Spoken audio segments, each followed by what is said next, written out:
Well, Elton John is speaking out about censorship, specifically Russian censorship of gay scenes in the biopic about his life, Rocketman.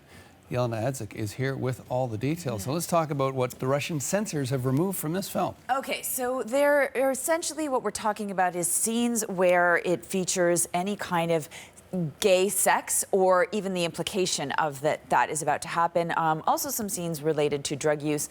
And really they have done this in the heels of many other countries doing similar kinds of things. But this time, Elton John is really saying, I don't appreciate this and I don't like what you're doing because it just doesn't reflect my life. It's not in keeping true with what the whole point of the biopic is about. So why don't I give you a little bit of a listen right now. This is Elton John's official stance as I read just a tiny bit for you because it says, we reject in the strongest possible terms the decision to censor Rocketman for the Russian market, a move we were unaware of until today. This was May 31st.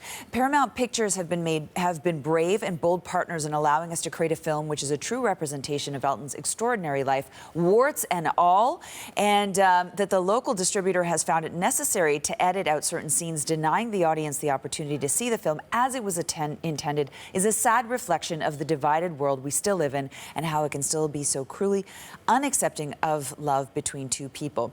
So then the statement goes on to say that we believe in building bridges, opening dialogue, and we will continue to push for the breaking down of barriers until all people are heard equally across the world. So this is a movie that it really does tell the story of this icon, really, his rise to fame. And it does include a male sex scene and a photograph in the closing credits of Elton John, who's now 72, and his real-life husband. And, you know, this is after watching the film during an early screening in Moscow. Local journalists and critics reported that an estimated 5 minutes or so had been removed. So we're talking about all scenes with kissing, sex, and oral sex between men have been cut out. And one other journalist who attended the screening says that scenes depicting, as I mentioned, drug use had also been removed. And so this had been done ostensibly to comply with Russian laws.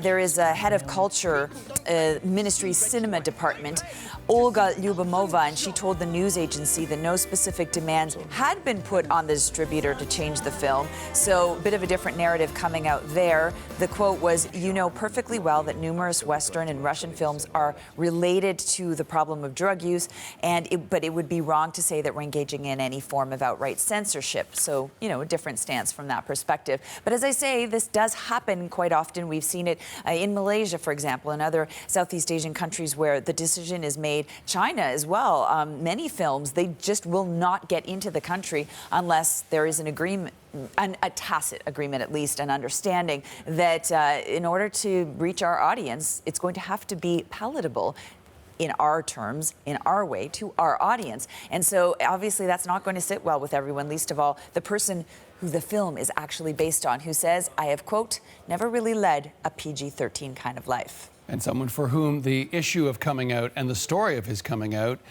is so important to his own personal life story. Right. That is the crux of the film, really.